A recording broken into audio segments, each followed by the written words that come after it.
Okay hey all right and welcome to all in today's discussion. Now देखिए, आज के इस पूरे टॉपिक में पूरी वीडियो हिंदी और इंग्लिश में रहने वाली है। इन बार बहुत सारे जो बच्चे हमसे जुड़े हुए हैं वंदरोगा के प्राइवेट बैच में, वो हिंदी माध्यम के भी हैं, इसलिए हम हिंदी और इंग्लिश दोनों में करवाने वाले हैं। आज का टॉपिक है इन्वायरमेंट के जितने भी कानून होते हैं, यानी कि पर्यावरण से संबंधित जितने भी कानून होते हैं, चाहे वो प्रदूषण हो गया, चाहे क्लोरोफ्लोरोकार्बन को रोकना हो गया, राइट, चाहे वेटलैंड जो आर्द्र भूमि होती हैं उनको उनके कंजर्वेशन की बात की जाए, तो उनसे जुड़े हुए कानून पूछे जाते हैं कि वो किस वर्ष आए। इस बार अगर यूके ट्रिपल एस सी का अगर आप पैटर्न देखोगे किसी भी एग्ज़ाम से रिलेटेड, तो उसने इन्वायरमेंट को बहुत ज़्यादा फोकस किया है। अगर वंदरोगा है तो सिमिलरली जो वंदरोगा में सिर्फ साइंस ना हटकर जो उससे रिलेटेड टॉपिक हैं, जैसे फॉरेस्ट से रिलेटेड टॉपिक हैं, वो पूछे ही जाएंगे। जैसे पिछली बार का अगर पैटर्न देखा होगा जिस भी बच्चे ने, उसमें फॉरेस्ट से रिलेटेड हैली नेशनल पार्क ये सब चीज़ें पूछी गई थी। चलिए देखिए, आगे बढ़ने से पहले हम पूरे एक्ट को करेंगे इस पूरी वीडियो में। देखिए, नेशनल फॉरेस्ट पॉलिसी से लेकर और किसी किसी का हम ट्रिक भी बताएंगे, बट जो मेजर चीज़ हैं सबके एडिशनल फैक्ट दो दो करके बताए जाएंगे, जैसे नेशनल ग्रीन ट्रिब्यूनल होता क्या है। चलिए, बट विदाउट मूविंग फर्दर, आप हमारे जितने भी बैचेज हैं इन पीडीएफ को आपको नोट्स बनाने की ज़रूरत नहीं है, बल्कि जो हमने वीडियो की है आपके ये हैंड रिटन नोट्स हो जाएंगे। मैं आपको शो करता हूँ कि कैसे आप ले सकते हैं। टिल 1 मई तक ये डिस्काउंट ऑफर है 499 और सिर्फ 50 बच्चे हम लेंगे। नाउ देखिए, दो ऑप्शन है। सबसे पहले टेलीग्राम एप्लीकेशन जो यूज़ नहीं करता यूज़ कर लीजिए। बहुत सारे दूसरे करंट अफेयर भी आपको मिलते रहेंगे बहुत सारे चैनल में। अगर आप उत्तराखंड से रिलेटेड कोई भी एग्ज़ाम की प्रिपरेशन कर रहे हैं, एक तो हमारा फ्री बैच है जिसमें सिर्फ उत्तराखंड के बच्चे जो हैं जुड़े हुए हैं, जिसमें हम डेली के बेसिस पे जो लिंक हम जो बच्चे छूट जाते हैं, जो फ्री पीडीएफ होती हैं, वो हम इसमें कर देते हैं। लगभग 600 प्लस हैं। इसको सर्च करने के लिए उत्तराखंड यूके पीआर पब्लिकेशन आप सर्च करोगे तो मिल जाएगा।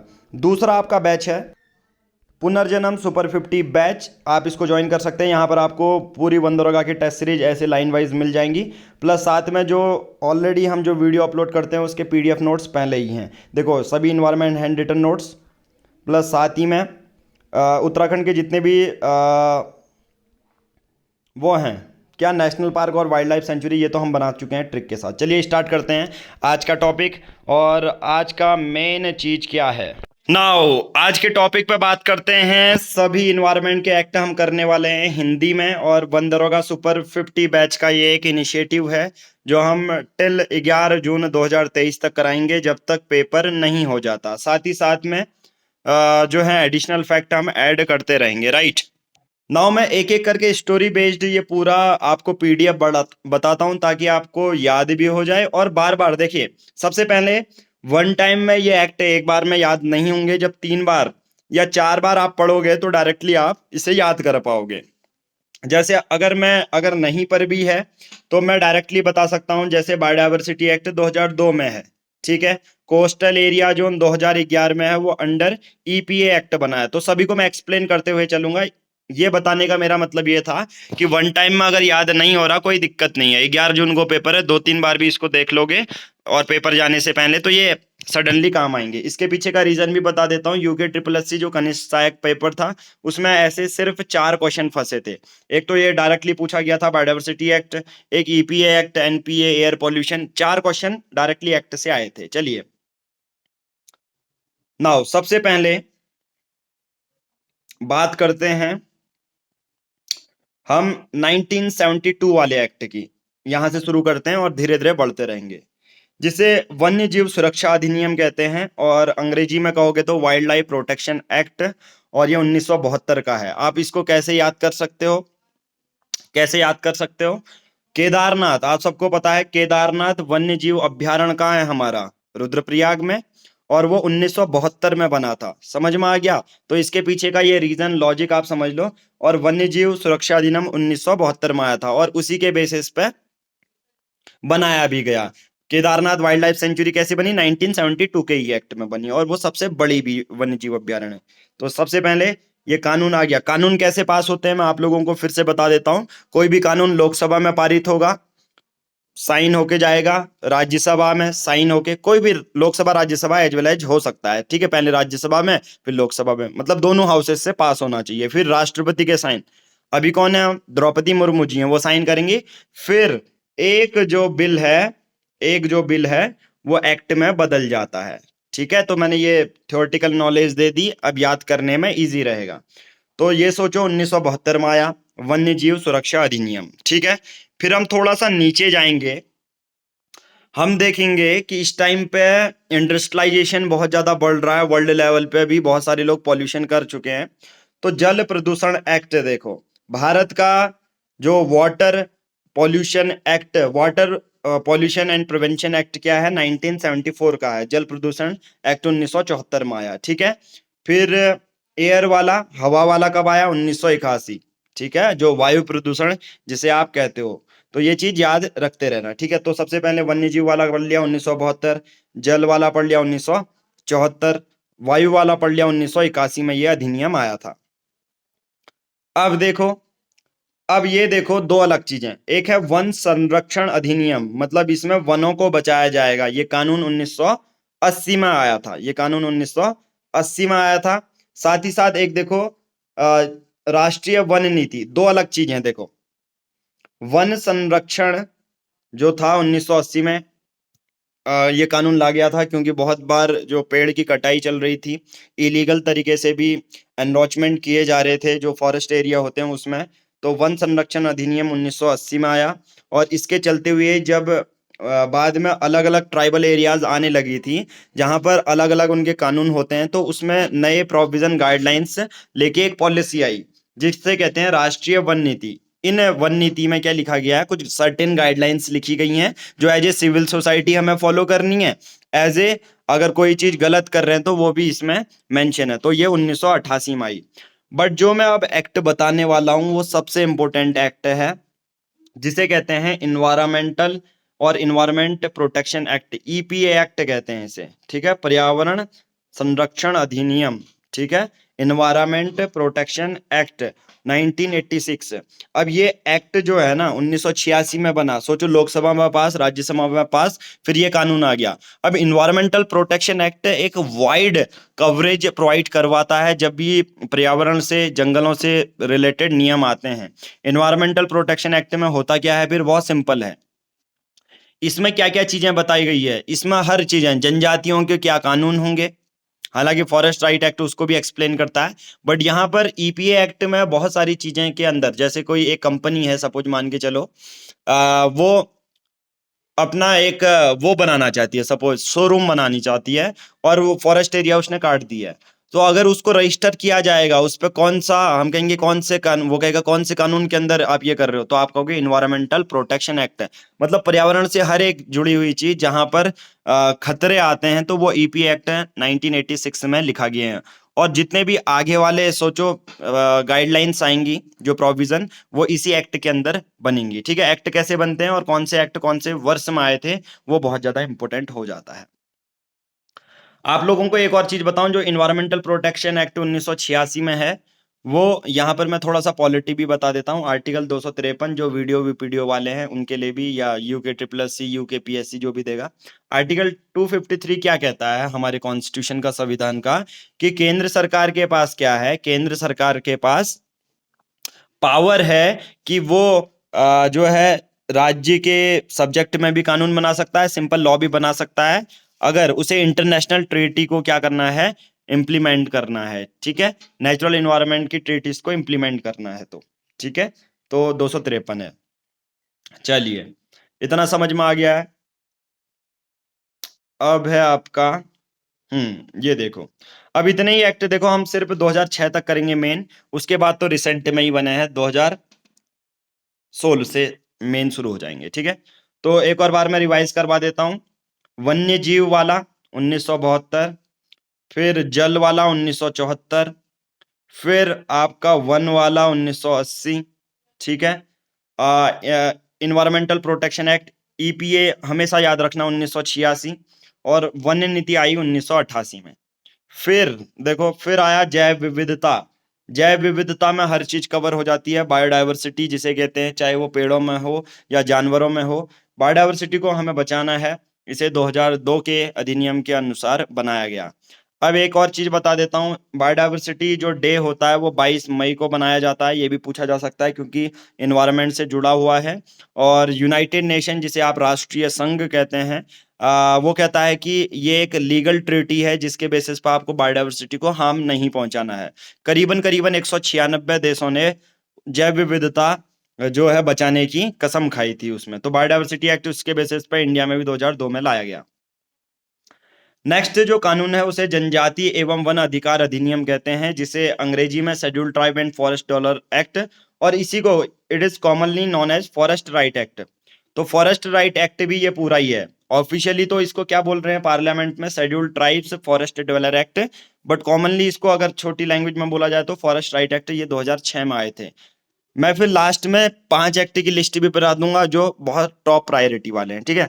आपको जरूरी नहीं है कि सब याद करने हैं, बट फिर भी मैं बताते रहता हूँ, बहुत सिंपल है। मैंने ये कहा कि 3 बार आप पढ़ लोगे ना, ये नॉर्मली ही याद आएंगे अगर समझ के पढ़ रहे हो तो। एक तो होता है रटना, बट मैं पूरा समझाते हुए चल रहा हूं तो इसमें इतना ज्यादा वो मत करना। हरित राजमार्ग यानी कि ग्रीन हाईवे, कितनी बड़ी बात है। सोचो, ये स्वच्छ भारत मिशन जब से चला 2014 के बाद से, उसमें हर चीज ग्रीन करने की बात की गई। तो ग्रीन हाईवेज कहने का मतलब इस पॉलिसी में क्या था, इस पॉलिसी में ये था कि पहला टारगेट 6,000 किलोमीटर की जो भी रोड होगी उसके अगल बगल पेड़ लगाएंगे हम, मतलब उस राजमार्ग को पूरा हरा भरा करेंगे। तो ये आया ग्रीन हाईवेज की 2015 में, ठीक है। तो इस हिसाब से सोचना स्वच्छ भारत मिशन कब आया, उसके बाद कौन से अधिनियम कैसे आए। अब देखो, एक अच्छी बात मैंने कहा, ईपीए एक्ट आप लोगों को बता दिया, इन्वायरमेंटल प्रोटेक्शन एक्ट 1986 वाली चीज मैंने आपको बता दी।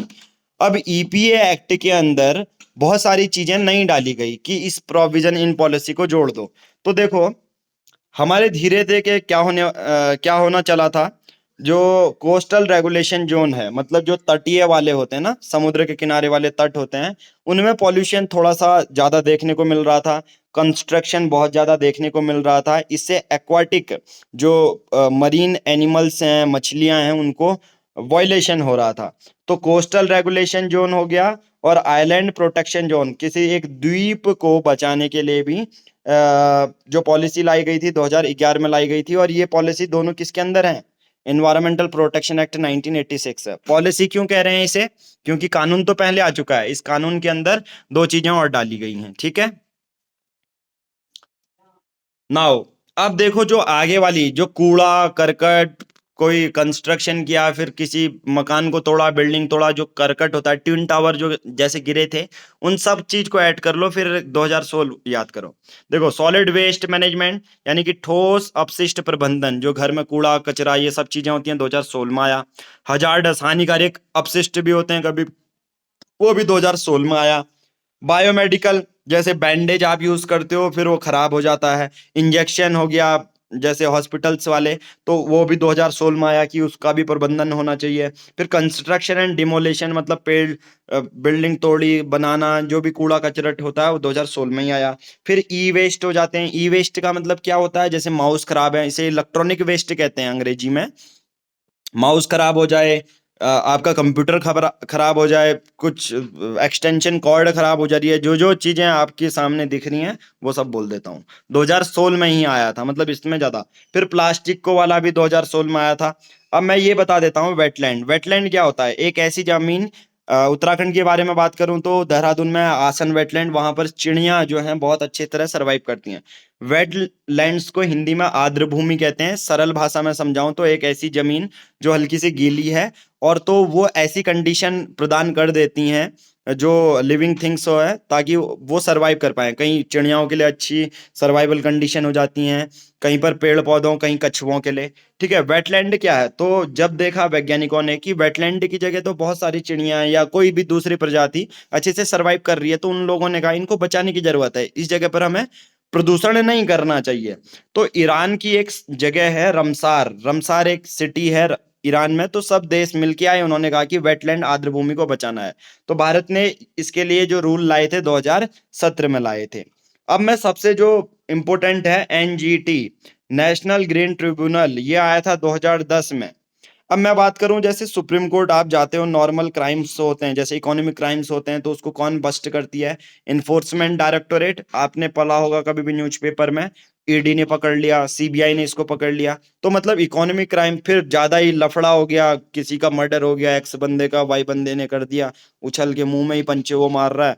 तो सिंपल सी बात है, जब ऐसे केस आ जाते हैं तो आप सुप्रीम कोर्ट जाते हो, सिंपल सी बात है, मर्डर हो गया, चोरी हो गई, ईडी उसके लिए बने हैं।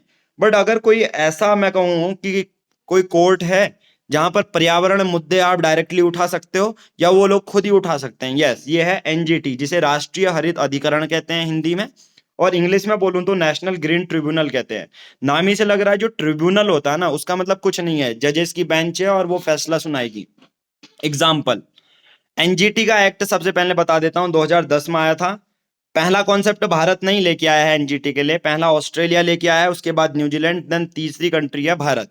18 अक्टूबर 2010 को भारत में एनजीटी को इंप्लीमेंट किया गया। एनजीटी क्या है? सपोज एनजीटी क्या कहती है कि कहीं पर भी पर्यावरण से रिलेटेड, अब देखो जितने भी हमने कानून पढ़े ना, अब देखो अच्छी बात बताता हूं, ई वेस्ट हो गया, इन्वायरमेंटल प्रोटेक्शन एक्ट, मतलब जितने कानून में जितनी बताई है कि ये इलीगल है ना, जैसे वन संरक्षण, जल प्रदूषण, उन सब के कोर्ट कहां पर, उन सब के केसेस कहां डिस्कस किए जाते हैं? एनजीटी में डिस्कस किए जाते हैं। सबसे बड़ी बात, सुओ मोटो पावर होती है एनजीटी के पास। सुओ मोटो का मतलब क्या होता है? सुओ को मतलब होता है कि खुद से ही आप उस मुद्दे को ला सकते हो, ऐसा नहीं कि मैंने 5 बंदों ने शिकायत की कि इस मुद्दे को देखो तब। एनजीटी क्या करेगी? सपोज एक उदाहरण के बेसिस पे समझाता हूं। सपोज एक कंपनी है, उसने पेड़ों को काटा और वहां पर अपना शानदार सा आलीशान सा वो बना दिया, और ये नहीं देखा कि उससे प्रदूषण कितना हो रहा है, वहां जो रहने वाली आसपास की जनता है, क्या रिसोर्सेज उनके लिए कम पड़ रहे हैं, अगर जनजाति हैं तो देखा या नहीं। तो ये सब चीजें कहाँ डील होती हैं? एनजीटी। तो सपोज कोई X company, X Y Z, तो क्या होगा? X Y Z company versus government of India या गवर्नमेंट ऑफ स्टेट, जो भी होगा, तो एनजीटी के पास जाएगा ऐसा मुद्दा, ठीक है। और एनजीटी खुद भी, एनजीटी को लग रहा है कि अरे कहीं पर प्रदूषण ज्यादा हो रहा है, तो वो उठा सकती है और उस पर फाइन इंपोज कर सकती है कि भाई तुमको इतना फाइन देना पड़ेगा। आपने बहुत बार सुना होगा एनजीटी ने आईआईटी बॉम्बे से एक बार क्या बोला, अगर करंट अफेयर की क्लास नहीं देखी है तो आप करंट अफेयर की मेरी क्लास भी देख सकते हैं, मेरा मेजर अभी तो करंट अफेयर की क्लास है। तो आईआईटी बॉम्बे को एक बार क्या हुआ था, आईआईटी बॉम्बे से कहा था कि आप यार प्यूरिफायर लगाओ, मतलब साफ सुथरा करो अपना उसमें, जैसे एयर पॉल्यूशन होता ना, एयर फिल्टर लगाओ। तो आईआईटी बॉम्बे ने 1 हफ्ते 2 हफ्ते तक नहीं माना, तो एनजीटी के पास केस चले गया, एनजीटी ने फाइन ठोक दिया। वैसे ही सुप्रीम कोर्ट ने भी कहा आईआईटी बॉम्बे से ये लगाओ। तो ये मतलब एक तरह से कोर्ट केसेस जिस तरह से होता है वैसे ही एनजीटी का भी पर्यावरण वाला है। तो कहने का मतलब सिंपल भाषा में, जितने भी ऊपर कानून मैंने बताए, अगर उनमें से किसी का भी उल्लंघन हो तो एनजीटी उससे डील करेगी, ठीक है। चलिए लास्ट है ozone depleting substances rule. Ozone कैसे खराब होती है? क्लोरोफ्लोरोकार्बन से, ठीक है। 2000 में ये रूल आए थे। और क्लोरोफ्लोरोकार्बन के बारे में बात करूं तो 1 जनवरी 2003 से बोला गया था कि क्लोरोफ्लोरोकार्बन का यूज एक तरह से बहुत कम हो जाना चाहिए, कम कर देना चाहिए। क्लोरोफ्लोरोकार्बन से ओजोन जो होता है डिप्लीट होती है। तो ओजोन डिप्लीटिंग रूल्स कब आए? 2000 में। और क्लोरोफ्लोरोकार्बन को रोकने का काम कब किया गया? 1 जनवरी 2003 को। आई होप ये आपको समझ में आया होगा। जितने भी कानून इन्वायरमेंट से रिलेटेड थे वो मैं ऑलरेडी बता चुका हूँ। आप वीडियो अच्छी लग रही है तो वीडियो को लाइक कीजिए। साथ ही अगर आपको प्राइवेट बैच से जुड़ना है तो आपको क्या करना है, आप सबसे पहले डिटेल ले सकते हैं 7505134891 में, और गूगल पे, फोन पे इसी नंबर पर करना है। जो भी पेमेंट करेंगे उसकी स्क्रीनशॉट सेम नंबर पर व्हाट्सएप करनी है। जो प्रीवियस बैच वाले हैं, उन बैच वालों को अगर कंफ्यूजन है तो उनको भी हमारा री इनकारनेशन पुनर्जन्म सुपर 50 बैच वो ज्वाइन कर सकते हैं। और लास्ट जो है क्रैश कोर्स, लिमिटेड सीट्स हैं 50। ऑलरेडी बहुत सारे बच्चे जुड़ चुके हैं, ज़्यादा हिंदी माध्यम के हैं, तो जो मटेरियल है हिंदी माध्यम, बाकी टेस्ट सीरीज भी हम कराते रहेंगे। आज की इस वीडियो में इतना ही करेंगे। Thank you, have a nice day.